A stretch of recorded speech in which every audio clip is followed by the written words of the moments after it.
Okay, so hi everyone. In the previous video, we have discussed about algorithms and why we want to analyze algorithms. And one way that we have discussed to determine the running time of an algorithm is to actually implement it. However, doing that has a lot of limitations because there are so many things that we have to worry about. So, for example, the hardware. So, an algorithm might run slow on an old computer but can run faster on a computer with a better hardware. Or you are using a different na programming language, like an algorithm can run faster in C but slower in Python. So, is there any way on how we can analyze algorithms without worrying about these factors like the hardware or software differences, or analyze algorithms without actually implementing them? So, of course, yes, there is a way, and we can do that using theoretical approaches like RAM model, the big O notation, and the worst case running time.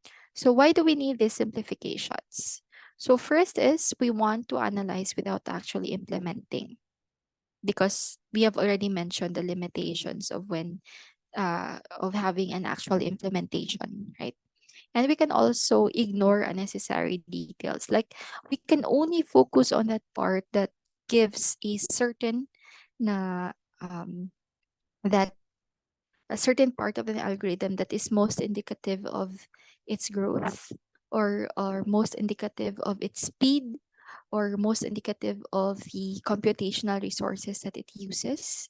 Okay, so we can ignore unnecessary details. And we have also mentioned that if you implement it, a certain code, and then you run some inputs, but are you sure that you are able to cover all of the inputs?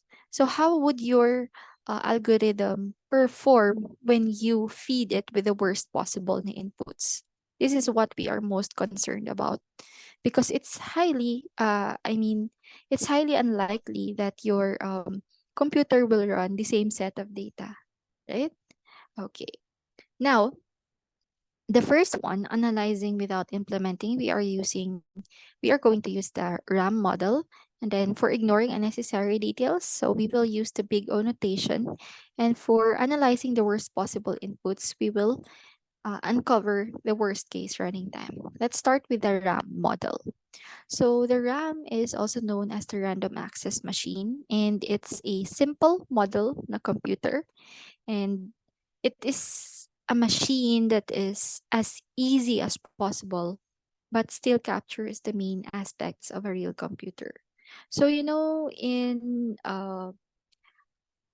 what the RAM is, right? So for example, you have a computer and you run a lot of applications. So every time you open or use an application, it is being loaded into the RAM.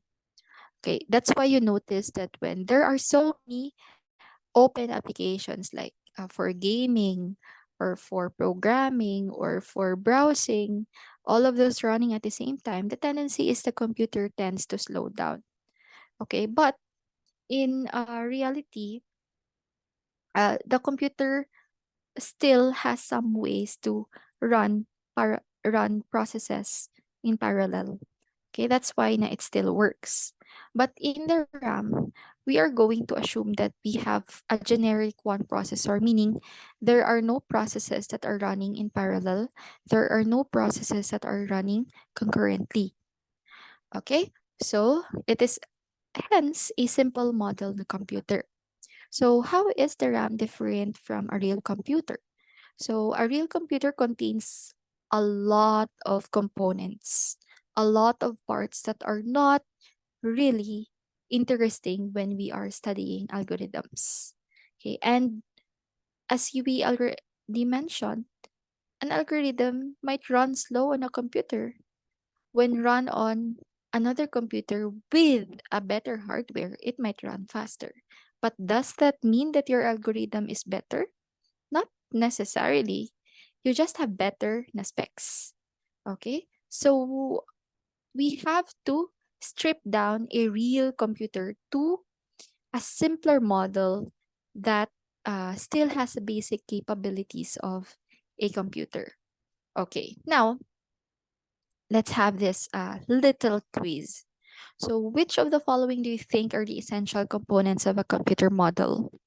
So, do you have the working memory, the graphics card, the input or output, mouse, monitor, file system, operating system, programming capabilities, or CD-ROM? Which one of these are the most important when studying algorithms? And yes, some of you are correct. We need to have some memory to store our data, and we need to have some input because earlier we have discussed that an algorithm will grow as your input size also grows. And also, what is the point of having a computer if you don't have any input to process? And we need to have some output as well. So, what is the point of having a computer if you have some input but it doesn't produce anything? Okay. And we also need to have some programming capabilities because, well, we are studying algorithms. Now, what is the RAM model? The RAM model, as I said, is simplified. So what we only needed was an input, an output, as well as memory. So the memory that we have is the secondary. What we mean by this is the secondary memory. So essentially, it is where the input is being stored. Let's say you have some files, so it's being stored in your secondary. You can think of it like your hard drive or SSD, and then you have the output which is loaded into the secondary memory as well. And then the RAM is when it uh, only stores those instructions, okay, that needs to be executed in the computer. So that is the difference between the memory as well as the RAM. Okay, so whenever you need to execute a certain process, it is being loaded into the RAM.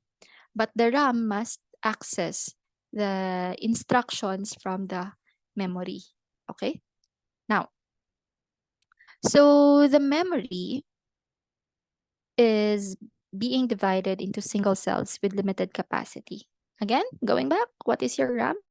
The RAM is where we load the instructions if we execute a certain application or a certain process. But the memory is where we store the input, let's say your codes, and then the output, let's say the files that the code processes or the files that your code produces.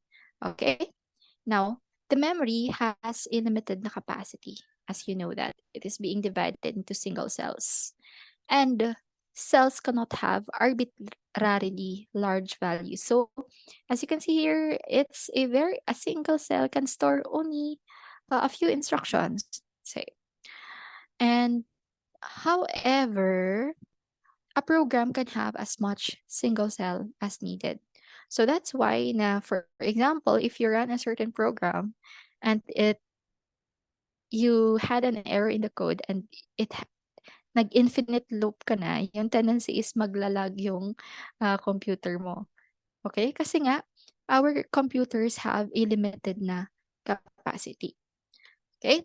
Now, what we are concerned about is the time that a certain operation is staying on the RAM or a certain operation is being executed on the RAM.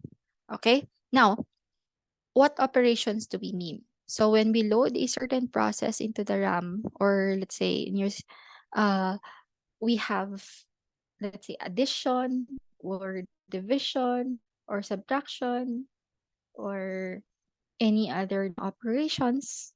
Okay, so what those are the operations that RAM processes. So if we only have simple na operations, then like let's say, as I mentioned, mga addition, etc., it will only take one time step. But if you have for loops or while loops or do while loops, they will count as often as they run. So for example, if your loop repeats for 10 times, then we will also count the time as 10. Okay? And then if we need to access a memory, or if we need to access some data from the memory, then it is free. It is 0 na time steps. Okay? Now, for example, you have this code. So A is equal to 1, and then B is equal to 2 times A. So how many time steps do these operations take on the RAM? So A is equal to 1 is simply a memory access. So this is 0. This will not cost you anything. But B is equal to 2 times A. It is a simple operation, so it will take 1 time step. So the answer is 1. Okay, how about this one? S is equal to 5. And then on the next line, while S is greater than 0, we perform this line S is equal to S minus 1. How many what how many times steps will be on the RAM?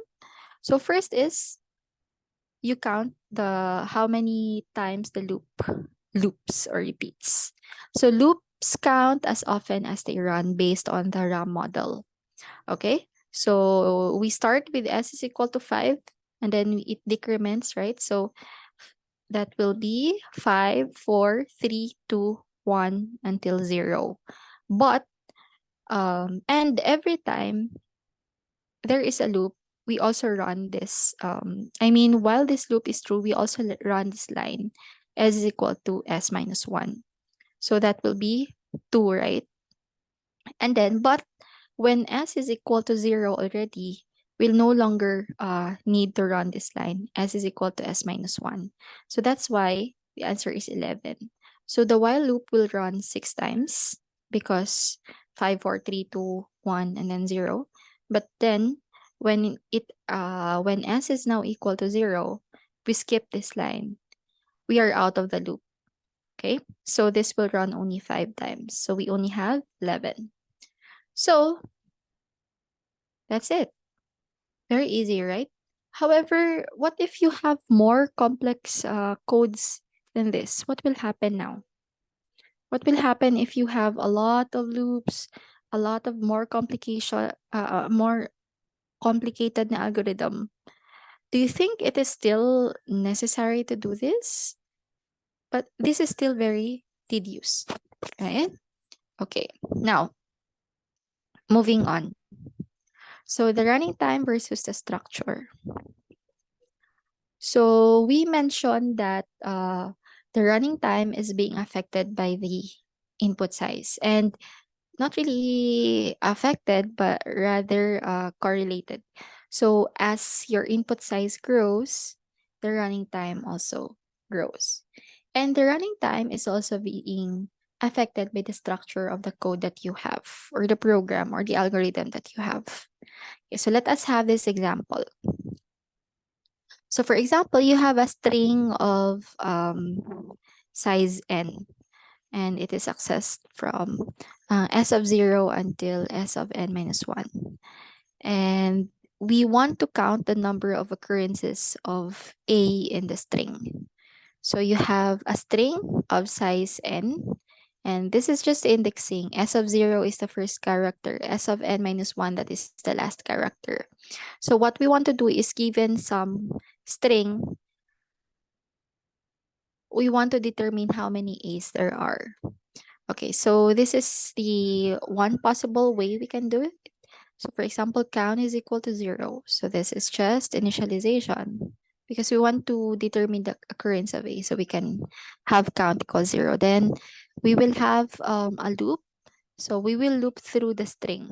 So for every character in S, we are going to check if that character is A. Okay, if that character is A. And if the character is A, what we are going to do is to add 1 to count na variable. Understood? Okay, now, how many time steps are there for strings?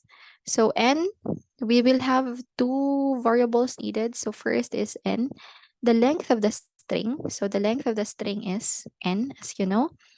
And what will be the number of A's in S? Okay, now, using the RAM model, what will be the running time? So first is, let's look at the loop. So how many times the loop will run? So for character in S. So what is the size of S? It is N, right? So basically we have N, and then every time we loop through a character, we also check if that character is equal to A. So this will also run N times. Okay, this will run N, and then this line, if character is equal to A, will run N times. And then if the character is equal to A, then we add 1. Okay, so dito papasok si itong line. So, as you can see here in the running time, yung first, this will be equal to 2n. Bakit siya again 2n? Kasi we have to loop through the characters, and then for every character we are going to compare. So this will also cost us n times. Okay, and this A, the number of A's in S will cost us 1 time step only. Okay? For example, if merong 5 A sa string mo, then this will be 1 times 5. Right? And then, what is the 0 or 1? So, yung 0 or 1, it actually depende siya sa implementation ng code nyo. So, for example, yung implementation is that naglo-loop through siya from 0 to until the end of the string. Pero meron na 0 until end of string plus 1. So, that's why it is 0 or 1. Again, paano natin na-compute yung running time na to? Why is this 2n? So, we are going to loop through each of the character in S. And then if the character is equal to, and then we also going to compare every time we loop, so that will be 2n. Okay, n plus yung every time na mag-a-add tayo ng 1 sa count variable, that will be 1 times a, the 0 or 1. So for example, tingnan na siya. So for example, meron tayong H, A, blah, blah, blah. Or ito, A. So what will be the N? We have a string like this. Or let's say, let's use my name, Abby. Okay. So what will be the N here? N will be equal to 4 because the length of the string is 4. Okay, so now we are going to loop through each character. So that will be A. So that will give us 4, right? Also. And then plus. And then for every character, we are going to check if it is equal to A. So that will be also 4 plus how many A's do we have? 1. So for 1 time only, then mag-a-add tayo ng 1 sa count. So that will be plus 1. Or this could be, and then last is either 0 or 1. Okay? So anyway, very easy. Nagtagal tayo dito. Okay, moving on. Now, the running time depends on the structure of the string. So how many A's are in the string? So the problem is that if we have more complex algorithms, the running time equation will be also more complex. Okay, so one way to view it is to use an optimistic na view. Then we also have the pessimistic na view, which is the worst input or maximum time, as well as the average view. So the optimistic view, it uses the best input, and which will give you the minimum time or the least running time. The pessimistic view is that we are going to consider the worst input, and the worst input that will give us the biggest na running time. And then the average view is using the average time or the average input. Okay, now some question here. Using the same na example. So what will be the optimistic view here? The optimistic view as well as the pessimistic na view. And when we say optimistic view again, we are going to consider the best input. So what is the best input here? And what will be the worst input?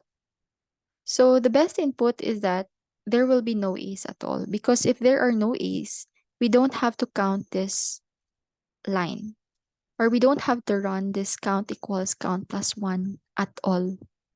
Okay, that's why that we have 2 times n only plus 0 times a plus 1. And that will give us 2n plus 1. Bakit again? Because why is this 2n? Because we have to run this n times the for loop, because we have a string of size n. And then for every loop, we are going to check if that character is equal to a. So that will be n plus n. That will give us 2n. Okay? But since there are no a's, we don't have to count this at all. Count equals count plus 1. We don't have to include this. That will be 0 times a plus 1. Okay? Now, what will be the pessimistic view? The pessimistic view will be that all of the inputs are a's. That means that if all of the inputs are a's, then we have to run this every time. For each character in S, if character is equal to a, then we add 1. So if all a's, then we have to run this every time. So that will be 3n plus 0 times a plus 1. So essentially, what we did here, this will be n. This line will be n as well. The first line, for loop, that will be n. And then if character is equal to a, that will be n. And then count equals count plus 1, that will be another n. So that will be 3n plus 0 times a plus 1. So essentially, we have eliminated the dependency on a, and it is much simpler now. But how about the average case? In this case, it will be hard to define what an average is. And which analysis are we going to use? So when using the best case, it's often trivial or meaningless. It doesn't really tell us about the efficiency of the algorithm. But the average case, it would be interesting to determine this, but it is difficult to define because there are different ways on how we can define what an average is. But the worst case, it always assumes that the algorithm will receive the worst type of input. Okay, and this is what we are concerned about, the worst case running time. So to wrap it up, the analysis on the RAM model can depend on the input structure as well. But we are concerned more about the worst possible inputs, which will tell us more about the efficiency of the algorithm. Okay,